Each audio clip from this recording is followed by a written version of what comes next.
part of where this conversation began is you came and graciously donated your time to come and talk to my Foundation of Sports Communications class.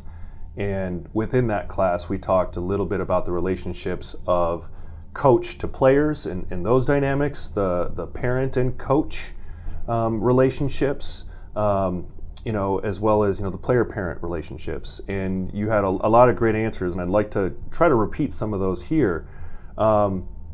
One of the questions that I remember your great answer was, have you ever thought about coaching your kids and being a coach for them someday? I try and coach them every day in the sense of life and, athletics if they want the help. But I've been really cognizant to coach as requested. I don't want them to succeed more than they want to succeed themselves. And so I want to be sure that I'm supportive, and I'm going to be their biggest cheerleader. If they want me for insight into the mental game or the coaching, certainly I will help them with it. But at the same time, it's their lives to live. And so I've purposefully tried to stand in the background of football stuff because I can be looked at as more of a football expert or whatever. And it's like, at the end of the day, I just want my son to have a great experience out there. I don't care if he's a starter or plays a lot. I just want him to be treated well and to love the game. And, I don't need to be overly involved with that piece. I love watching my daughters compete in gymnastics and tennis and track and all the things that, I don't really know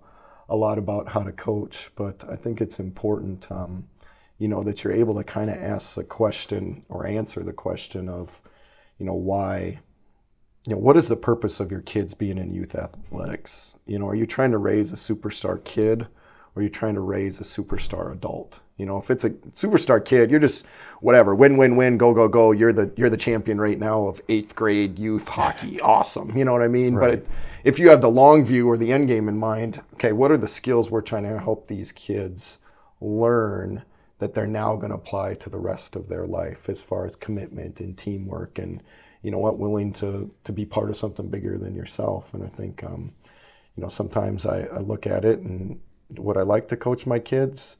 Yeah, because I'd be around them a lot, and I'm not around them to coach them. So somebody else is coaching them. Somebody else has that time with my son or my daughters. And I think that's what, why youth sports is so important. It's not about winning. It's about you have time to make that the best time for a kid during that day and maybe the most influential time.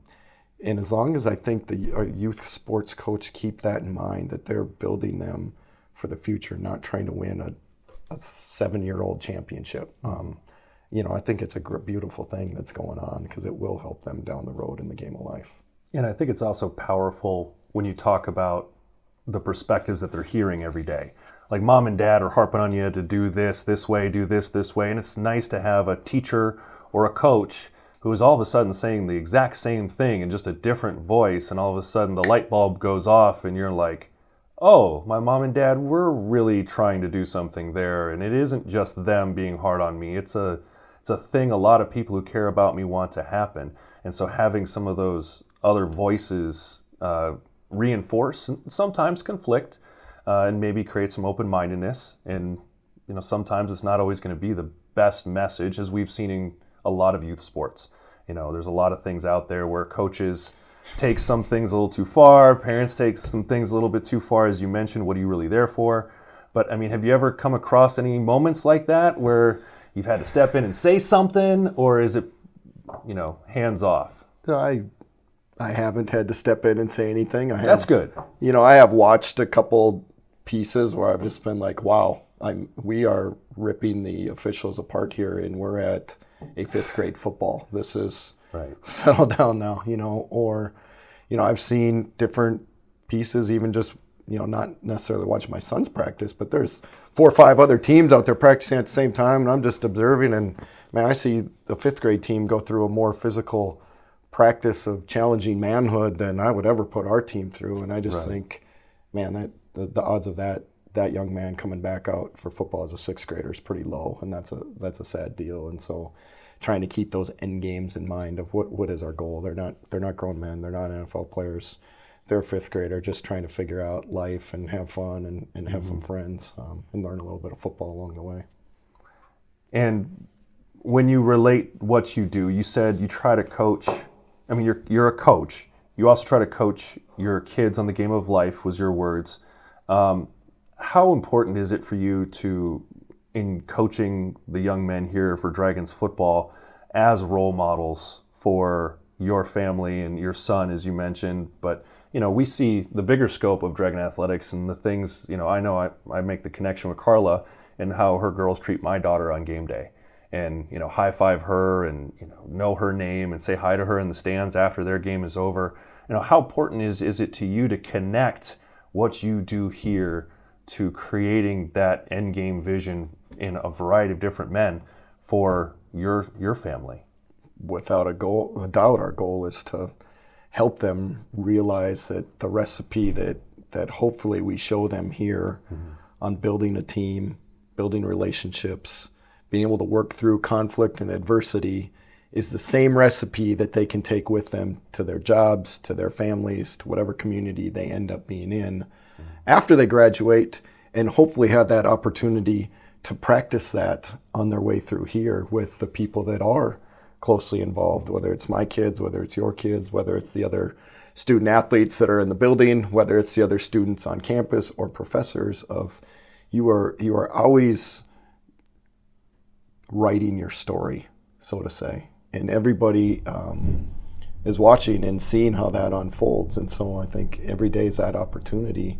And the more days you write a great story, or a chapter or a page, man, when you look at it at the end game, you're like, that's a really, really great story that I wrote over the course of a lot of days. And so it's important. I think we try and hold our guys to a high standard and push them to be able to do that and see that that does matter. What they do does matter. Everything matters. There is a butterfly effect, a ripple effect that impacts people, even if they don't realize it. I've known that in coaching. I mean, 10 years later, you get a letter, a email, a text from somebody that you coached 10 years ago thanking you for one moment in time when you said something or did something. And, honestly, sometimes I don't even remember those moments.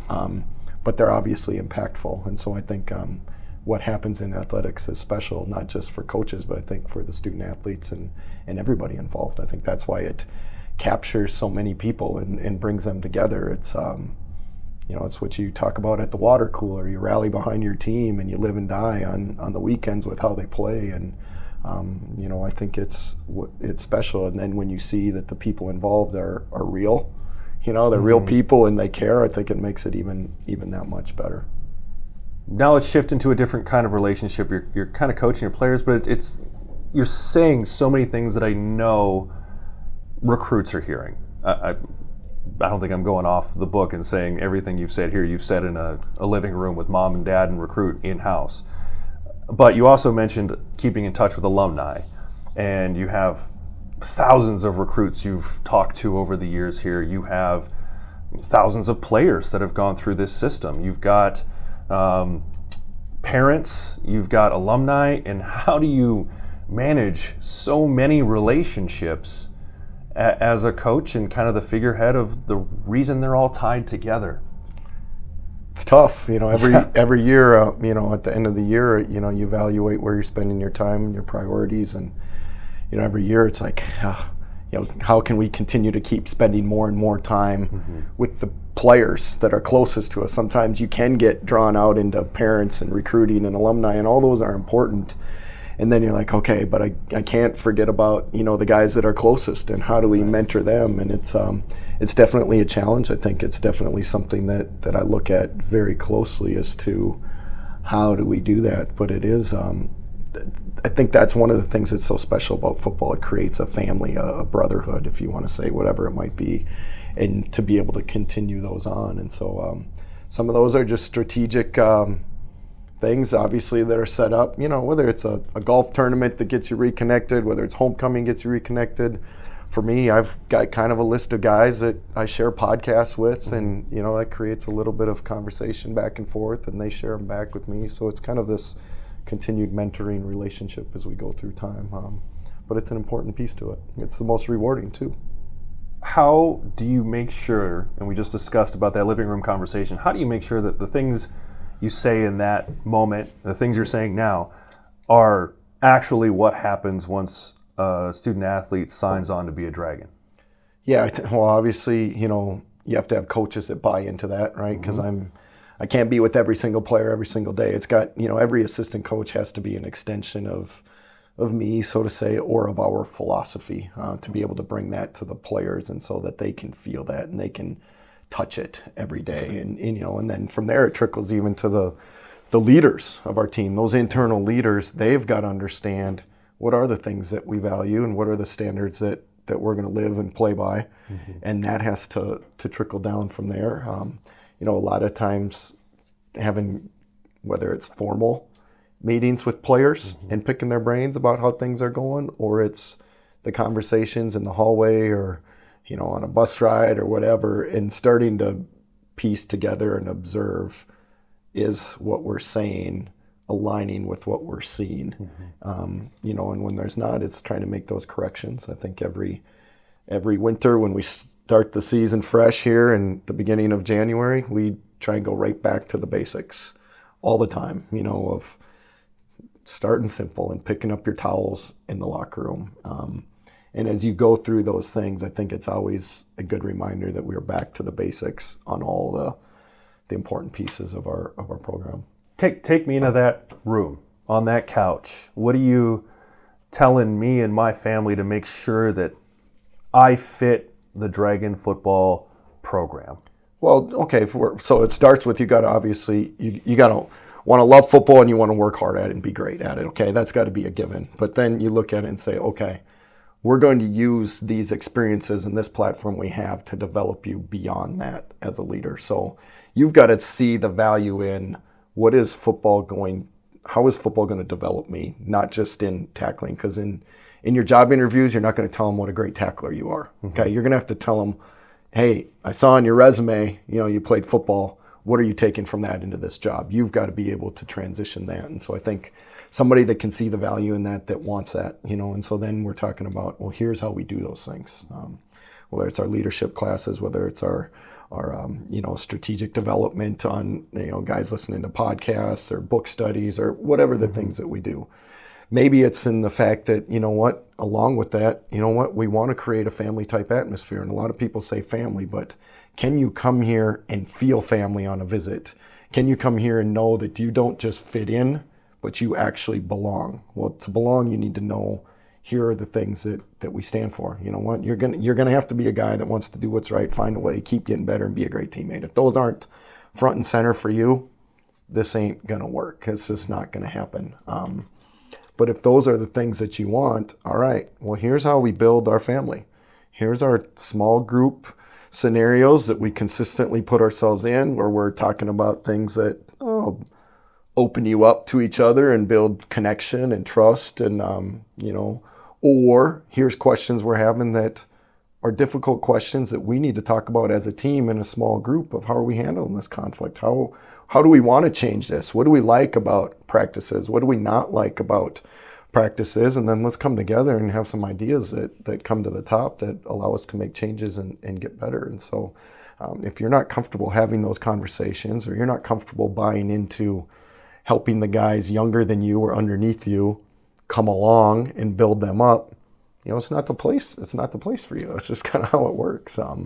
And you know what? You're better to not start on the journey, because you're not going to like it here, because that's in our culture, that's in our DNA, and you have to be okay with that. And it's in reality, you got to value it and be fired up about it, because we don't want guys that are lukewarm about being here. We want guys that are fired up about those things, because that is the experience. Because the majority of your time here is when you don't have your helmet on. Right. So let's talk about what those things look like in life.